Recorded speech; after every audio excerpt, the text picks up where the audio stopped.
بسم اللہ الرحمن الرحیم۔ بھائی کرام، آپ سب کیسے ہیں؟ آج ہم اصول الشاشی کے سبق نمبر 60 کو پڑھیں گے، اور آج کے سبق کا عنوان ہے احکام شرعیہ سے مفسر کی مثال۔ آج کے ہمارے سبق کی عبارت وفی الشرعیات سے شروع ہوتی ہے۔ آئیے عبارت پڑھتے ہیں، اس کی وضاحت کرتے ہیں، اور اس کے بعد باقاعدہ سبق کی تفصیل کی طرف بڑھتے ہیں۔ مصنف علیہ رحمہ لکھتے ہیں وفی الشرعیات اذا قال تزوجت فلانۃ شہرا بکذا، اور شرعیات میں اس کی مثال یہ ہے کہ جب کوئی شخص کہے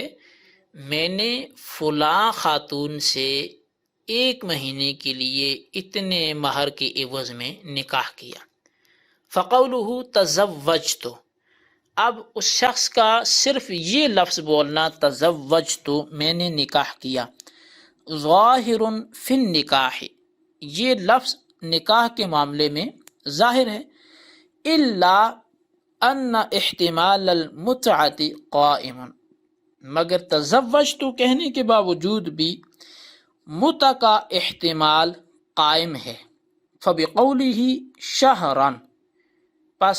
اس کے شہرن کے قول کی وجہ سے، شہرن کہنے کی وجہ سے، تزوجت شہرن، یہ فسر المراد بہ،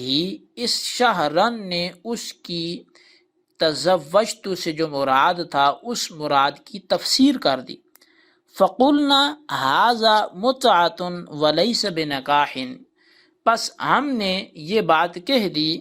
کہ ھذا متعۃ ولیس بنکاح، کہ یہ متعہ ہے اور یہ نکاح نہیں ہے۔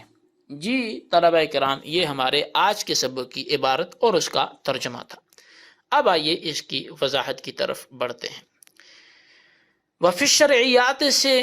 قبل مصنف علیہ رحمہ نے اخبار کی قبیل سے مفسر کی مثال بیان فرمائی تھی۔ اب وفی الشرعیات سے احکام شرعیہ کے قبیل سے مفسر کی مثال پیش کر رہے ہیں، اور مثال یہ ہے کہ اگر کسی مرد نے یہ جملہ نوٹ کیجئے گا، تزوجت فلانۃ شہرا بکذا، یہ جملہ اگر کسی مرد نے یہ جملہ تزوجت فلانۃ شہرا بکذا کہہ دیا کہ میں نے فلاں عورت سے 1 ماہ کے لیے اتنے پیسوں کے عوض میں نکاح کیا، تو اس جملہ میں قائل کا قول تزوجت لفظ خاص ہے جو نکاح کے معنی میں ظاہر ہے، اور اس کا اسی معنی میں استعمال ہونا یہ حقیقت ہے، مگر تزوجت میں مجازاً متعہ کا احتمال بھی موجود ہے، کیونکہ جس طرح نکاح میں عورت سے وطی کی ملک حاصل ہوتی ہے، اسی طرح متع میں بھی وطی کی ملک حاصل ہوتی ہے۔ اگرچہ نکاح میں ملک دوامن ہوتی ہے اور متع میں وقت معین کے لیے ہوتی ہے، لیکن متکلم نے جب تک صرف تزوجت بولا تھا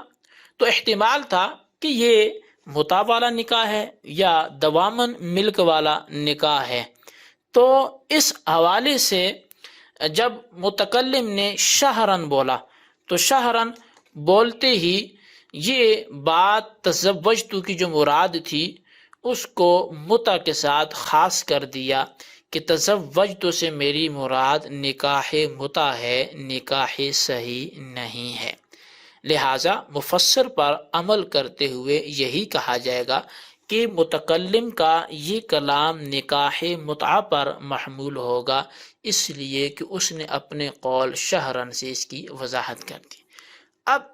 یہ شرعیات سے مثال پیش کی تو ایک سوال ہو گیا، اور وہ سوال کیا ہوا؟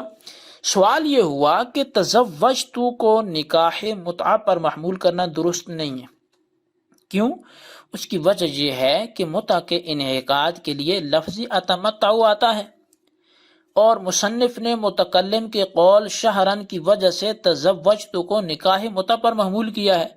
حالانکہ شہرن کی تفسیر سے نکاح موقت ہوا، نہ کہ نکاح متع ہوا،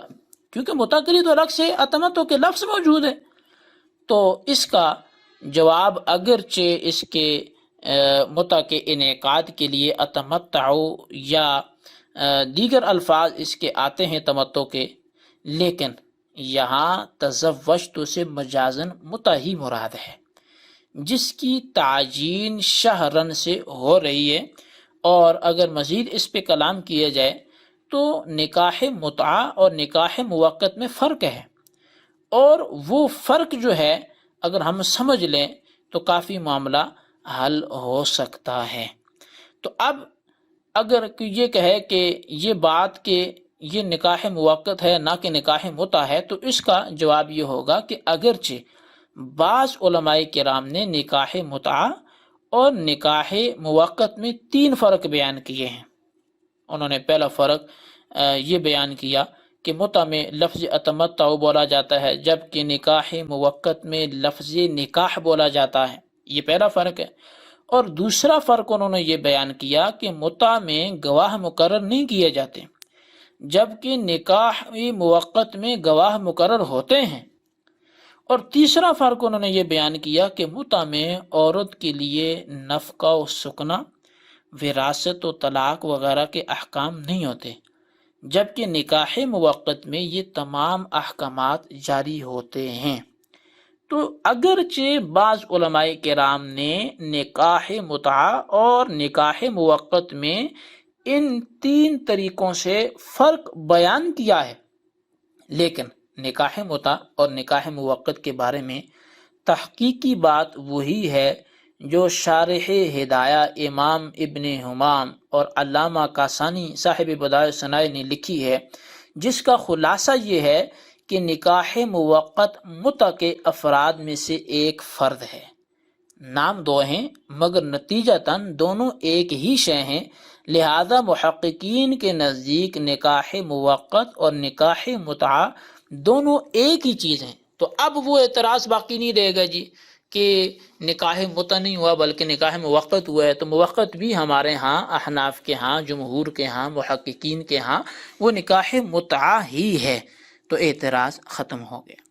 اب یہاں نکاح متع کی چونکہ بات چل پڑی ہے تو اس کی ذرا شرعی حیثیت معلوم کرتے ہیں کہ اس کی شرعی حیثیت وہ کیا ہے۔ تو نکاح متع کی حقیقت یہ ہے کہ جس عقد میں مدت اور معاوضہ کا تعین ہو، یہ نکاح بالاتفاق ائمہ 4 کے نزدیک حرام ہے، اور امام مالک رحمۃ اللہ تعالی کی طرف صاحب ہدایہ نے جہاں ایک جواز کی نسبت کی ہے، اس کو محققین نے صاحب ہدایہ کا صحب قرار دیا ہے کہ ان کو تسامح ہوا ہے، کیونکہ امام مالک کا موطئ امام مالک میں احادیث لانے کا اسلوب یہ ہے کہ جو حدیث ان کے مذہب کے مطابق ہوتی ہے وہ موطئ امام مالک میں اسی حدیث کا ذکر کرتے ہیں، اور موطئ امام مالک میں حضرت علی رضی اللہ تعالیٰ عنہ سے مروی حدیث وہ لائے ہیں کہ جس میں متع کی حرمت موجود ہے، لہٰذا امام مالک کے نزدیک بھی متع حرام ہے، اور جب ان کے ہاں بھی حرام ہے تو پھر دیگر ائمہ کے ہاں تو کوئی قول جواز موجود نہیں ہے، تو اس لیے نکاح متع بالاتفاق تمام ائمہ 4 کے نزدیک حرام ہے۔ اب متع ابتدائی اسلام میں جائز تھا، پھر خیبر کے دن حرام قرار دیا گیا، اور فتح مکہ ہی یوم اوتاس ہے، پھر اس کے بعد تا قیامت حرام کر دیا گیا۔ خلاصہ یہ ہے